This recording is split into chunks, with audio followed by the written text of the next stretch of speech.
Welcome everyone, my name is Michael. Today we have something very simple, fun, and easy going on.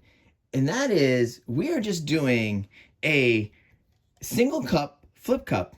Very easy, very fun, very user-friendly. There's no silicone in this whatsoever. I am going to put the colors down in the description. And guys, I want to jump right into this because I love flip cups. You guys know I love flip cups. I probably haven't done a nice single in a very long time.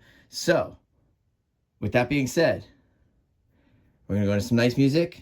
We're going to layer that cup. And you know what? I will see you on the other side. Let's go.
All right, everyone, we are back in here. This cup is finished. It's gorgeous. You know, this is my favorite. I love layering these cups. Let's show you guys what this looks like close up. Oh, wow. Yeah, she is beautiful. Let's see if I can show it in the other camera. Gotta get used to that other camera sometimes. I forget it's there. All right.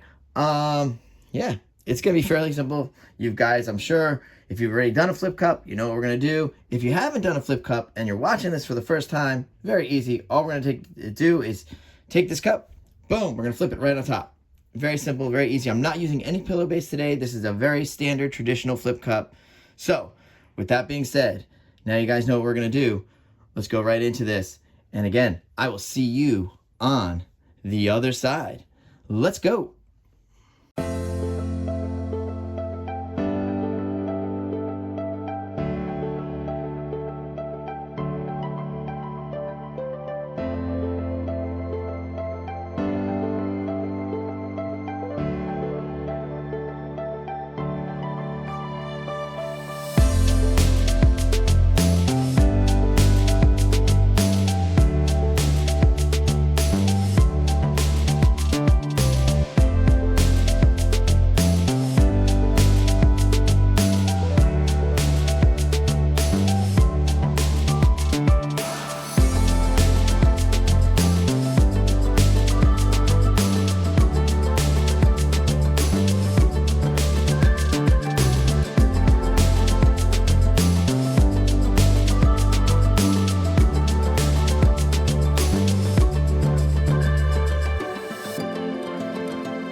All right, everyone, we're coming down here. That was very easy tilting. I forget how beautiful singular flip cups can be sometimes. I think back when I first started, I was doing a lot of flip cups, and I was adding in some silicone. I don't really use silicone that much anymore. Don't get me wrong, I do love silicone. I'm not one of those artists that are against silicone. And if I do put it in my pours, I do let you know. That way, at least you could simulate the exact same thing. Because I'd hate to put silicone into something and you guys think there's no silicone. But when there is, I do let you know so that you can use it accordingly. All right, let's put this back into frame correctly because I see it's a little off. All right, there we go. So, I'm just cleaning up. You know what I do. I just clean it up. So, let's do a little torch here. And then we're going to go for the close-up, and you can see everything. Is this beautiful? I love some of these designs and patterns in here. These are going to be nice over here. I love this section over here. I like this section. This is really cool. And this little line of that, I believe this might even be like a neon violet in there. That's really nice. Oh, actually, no. That's actually the deep magenta and the light blue violet coming together for that, I think. That's beautiful, though. Wow. Yeah, look at this. Oh, she's beautiful. I can't wait to go in for a close-up and show you guys. And that was a pretty quick one today, guys. All right, here we go. All right, so that being said, guys, thank you for hanging out. You can tell I'm still a little under the weather, but it's going away quickly. We'll be back to normal. And you know what? Again, I'll see you later. Thanks for hanging out. Bye.